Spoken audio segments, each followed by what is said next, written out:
Hey everybody, it's Michelle and another beautiful day at Sweet Tea Farm NY with my noisy poultry. So today we're just kind of taking it easy at the moment. I'm watching Shar. She's got some stuff going on, a little discharge, not a nice word, but that's what it is. So I moved her into her own pen. The new baby that we had Tuesday night is doing great. He's small but healthy, and his mom is a good mom. So we still have 5 ewes left to lamb. Shar is one of them. The 2 Oxfords have nice big udders, but nothing yet. And who else? Shar. And then 2 of Annie's daughters. Annie was one of our original Southdowns, and 2 of her daughters are still pregnant, and their udders are getting big. So sometime between now and before the 1st of April, Eva is giving some love to one of the barn kitties. But don't worry, she's on like the bottom layer of hay. She's not like up high, although she's trying to get higher. Let's be careful. No trips to the ER today. Get down. Totally listens. So anyway, we're just watching and waiting. I'm going to show you the new baby. So this, guaranteed the rooster will crow when I start talking, but this is the new baby that Adeline had on Tuesday night. I came home from a 4-H meeting and she had just had him, and he's been doing good. He's growing fast. He's got a nice layer of fat for a 2-day-old lamb. And Shar did not want to get up and eat this morning too much. She did eventually get up and eat. Obviously, you can see she's eating straw and hay right now, but she is all swollen and ready to have lambs. You see that back there? Her udder's pretty big. And so I just moved her over because I do have to make a run. All our local places that I normally buy straw, which is important to keep the pens clean for babies, are out of straw. So I have to drive over to a couple towns away. It's like a half-an-hour drive. So I put her in here so I could watch her for the day. If she doesn't lamb out today, then I will put her back in the group pen because I don't like to have them cooped up too long if they're not actually having lambs. Adeline's going to move over to the mixed pen with the babies and moms with her baby now that they're doing well and everybody's bonded and happy. There's no reason for them to stay cooped up in here. So I'm going to move them over to the group pen this afternoon so that he can make some friends. So it is about a week later, and I haven't posted the finish to this video because I have a hard time because I'm a big softie. And so right after the last video was shot, when we were waiting for Shar to have her babies, she actually presented with some blood on the back of her legs that Saturday morning.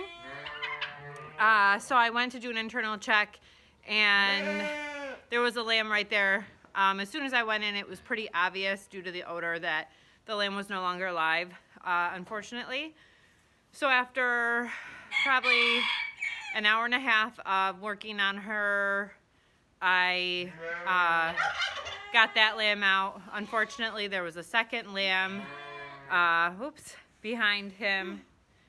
And so got both of them out, treated Shar with some antibiotics and some Banamine, which is like ibuprofen, essentially a painkiller, fever reducer kind of thing.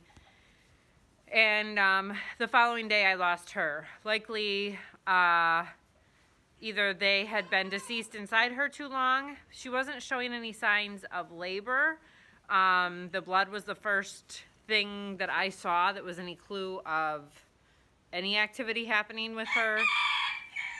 So last weekend was rough. We lost 2 lambs and Shar, who we loved. My daughter bought her a couple of years ago and showed her, and even though she wasn't like a top prize winner or anything, we loved her. So that was rough. So it took me a week to finish posting about that. And then yesterday we went out to run some errands. I went out to get some hog panel because I got to revamp the pig pen, and we came back to a new surprise. So this is the newest baby, which you guessed it, is a ram lamb. I'm pretty sure now we have about 13 boys to 6 girls. So this girl had a baby in July as a surprise, and then just had this little boy too, and he's super sweet. And she always has lambs that look like Clydesdales. They have really big hairy feet. Super cute. So everybody else is doing good. The goats are growing fast. So we're happy about that at least. So that's it. I just wanted to give you guys an update. I know it's not the happiest update, but the rest of the babies are doing great. We still have 1 Southdown and 2 Oxfords that have to have babies between now and the end of the month. The kids have been called off school until after our spring break, so they won't go back until April 17th. They're just making noise because Chloe's in the barn and they want food. So Chloe and I have been doing a running program to get geared up for a Healthy Kids thing in May. So we've been out running every day. We have lots of exciting things we're working on during the break from school that the kids are going to be doing. So even though we're going to be pretty much like quarantined as far as like staying on the farm, aside from like just necessities, and we're pretty well stocked up on like meat and eggs and all that kind of stuff anyway, but